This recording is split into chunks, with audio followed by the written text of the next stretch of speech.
eu, como um pastor prático, não consigo justificar meu povo sempre. Porque, por exemplo, esse casal homoafetivo, ele vai me perguntar por que eu estou tolerando tal pastor no terceiro casamento. Então, assim, ó, se eu estou errado, ele está certo?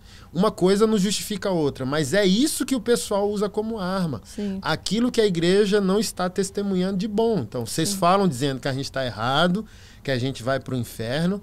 Na nossa doutrina bíblica é isso, mas o contra-ataque então, você está prendendo o pastor abusador. Você está vendo o gargalo? Eles vão dizer, a conta não fecha, pô. Você está dizendo que eu estou errado, mas teu povo não é santo. Sim.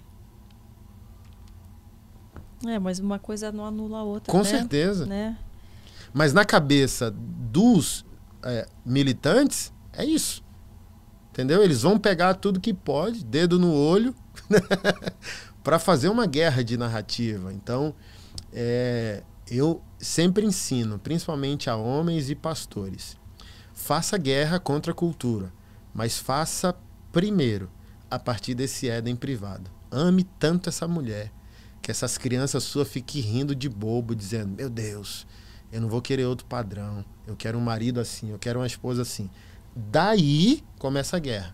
Como disse o salmista, Salmo 127, os filhos são flechas na mão do arqueiro. Então, ame tanto seu marido, ame tanto sua esposa, ame tanto sua casa, que, bum, esse Éden contamina. Então, a possibilidade do desvio dessas crianças é menor.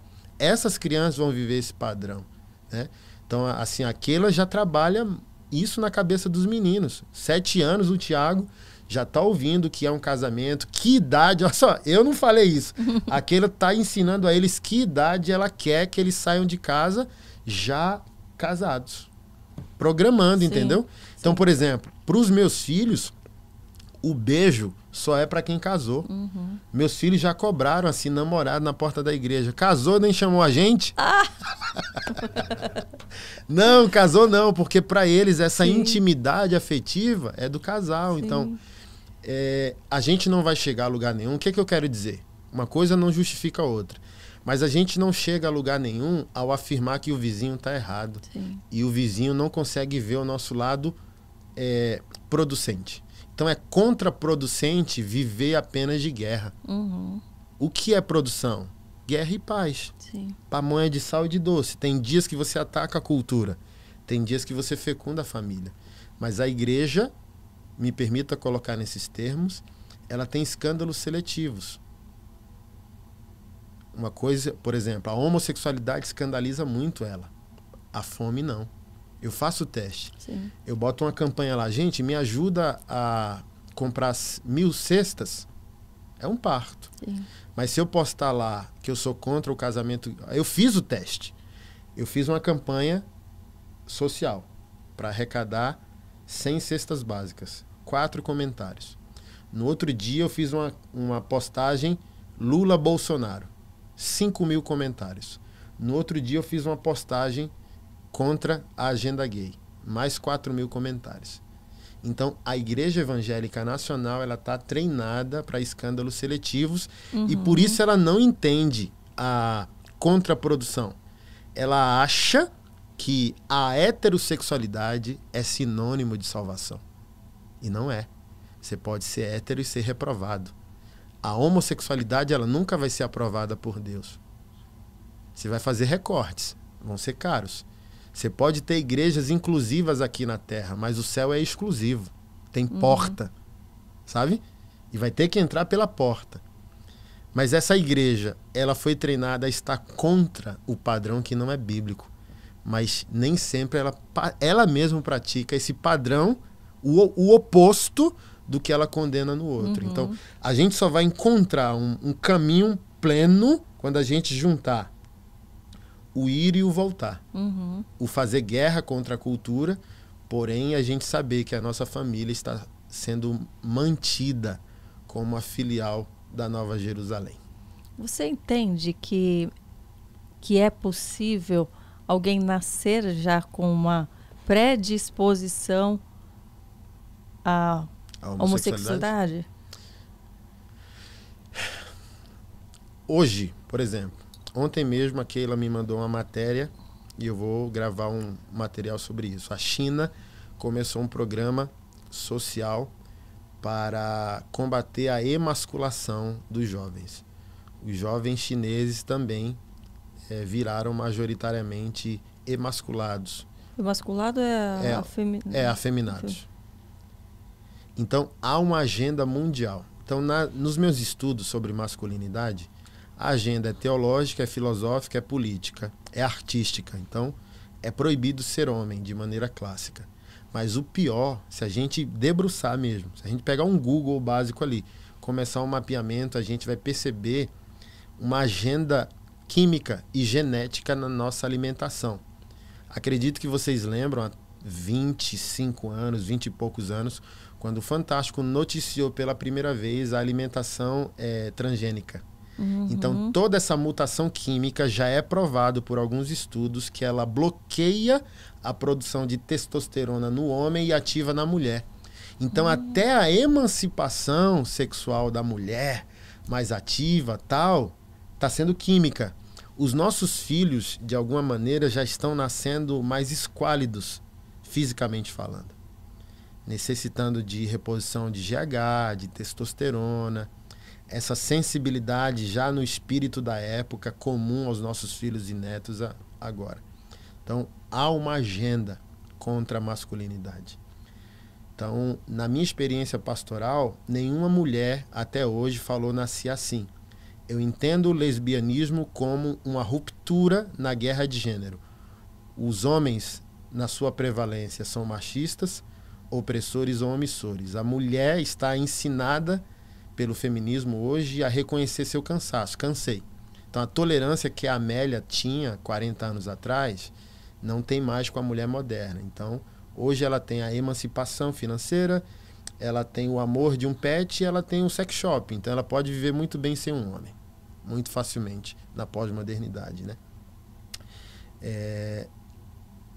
As lésbicas que me procuraram para serem discipuladas, todas falaram, cansei. Encontram no corpo feminino o amor, a proteção e o cuidado que não acharam no corpo masculino. Uma delas, a última, era uma das líderes mais eficazes da igreja que eu pastorei. Ela falou bem assim, eu sei o que você pensa, você é um pastor generoso, porém é um pastor tradicional.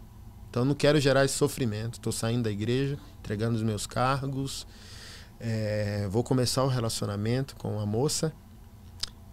Um jovem evangélico, meu ex-namoradinho, tentou me violentar, tirar a minha virgindade e tal, não sei o quê.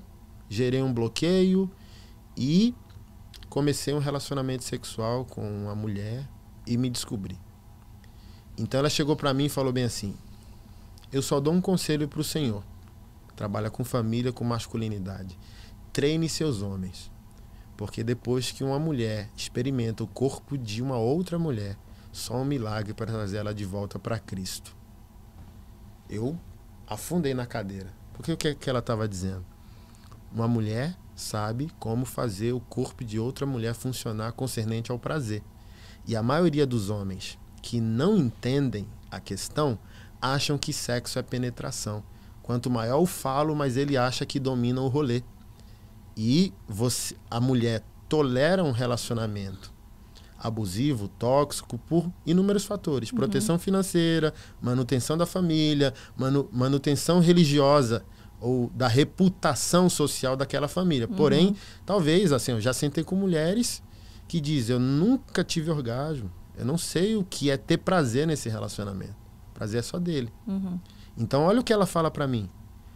Os homens não sabem dar prazer ao corpo feminino. Então, todas as mulheres falaram, cansei, encontrei na mulher o que não encontrei no homem. Porém, 80% dos homens falaram pra mim, nasci assim.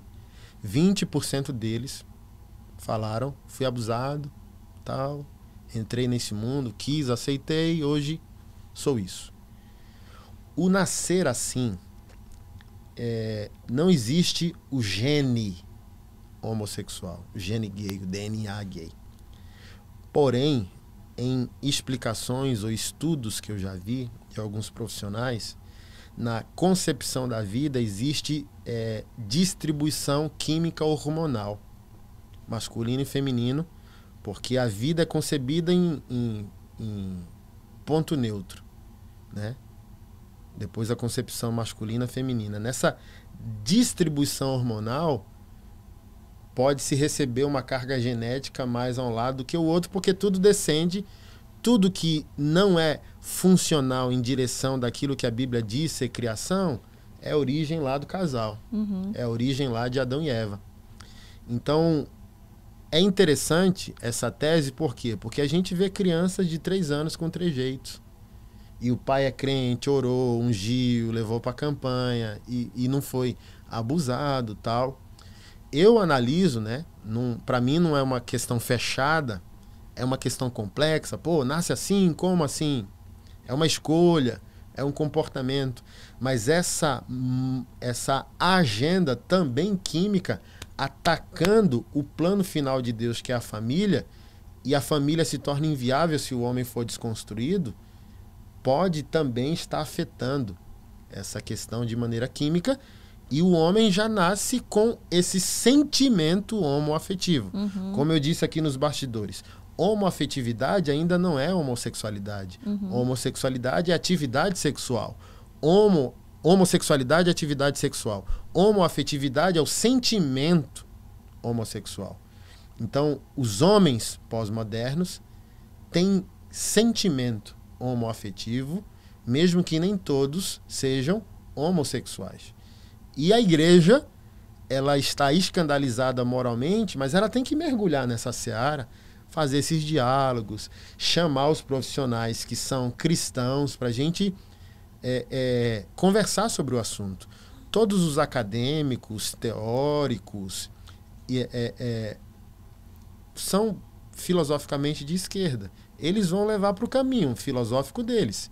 E nós, como povo de Deus, não tem que estar apenas na pauta moral, tem que ir além dela, entrar na questão, discutir, produzir, escrever artigos. Então, por exemplo, hoje a psicologia é marginalizada. Acho que Canadá ou Austrália proibiu a abordagem terapêutica para o homossexual em crise de identidade. Porque, olha só, um dos nossos obreiros lá em Brasília é o Robert. O Robert foi transexual e ia casar com um italiano, ficou anos como profissional de sexo na Europa. Hoje, ele é um homem de Deus, um teólogo, um pregador, um dos caras biblicamente mais profundos que eu conheço. Mas é um homem sem a genitália.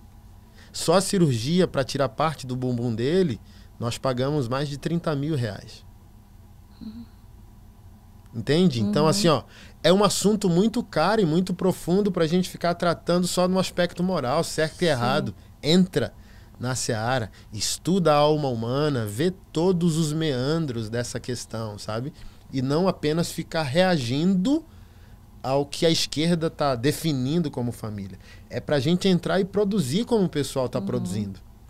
Porque, por exemplo, ele foi para um debate na Rede TV. Aí um psiquiatra secular falou, não existe ex-gay. Aí ele falou bem assim, então eu sou um fantasma. eu sou um espectro aqui. Sou um fantasma. Então, olha que interessante. Esse pessoal de Deus existe, o ex-trans, o ex-travesti, o ex-gay, mas a igreja ainda ela está na infância da causa, porque ela ainda está na pauta moral da configuração das coisas, sabe? Quando a gente tem que se aprofundar.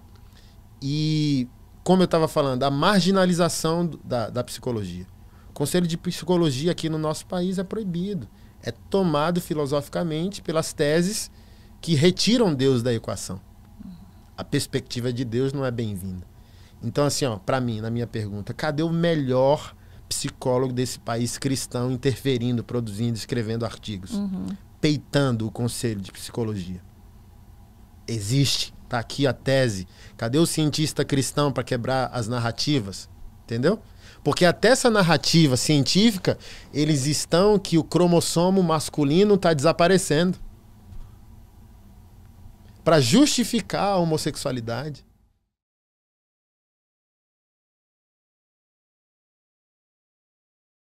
Se você já amou esse trecho, você vai se inspirar ainda mais assistindo o bate-papo completo. Clica aqui.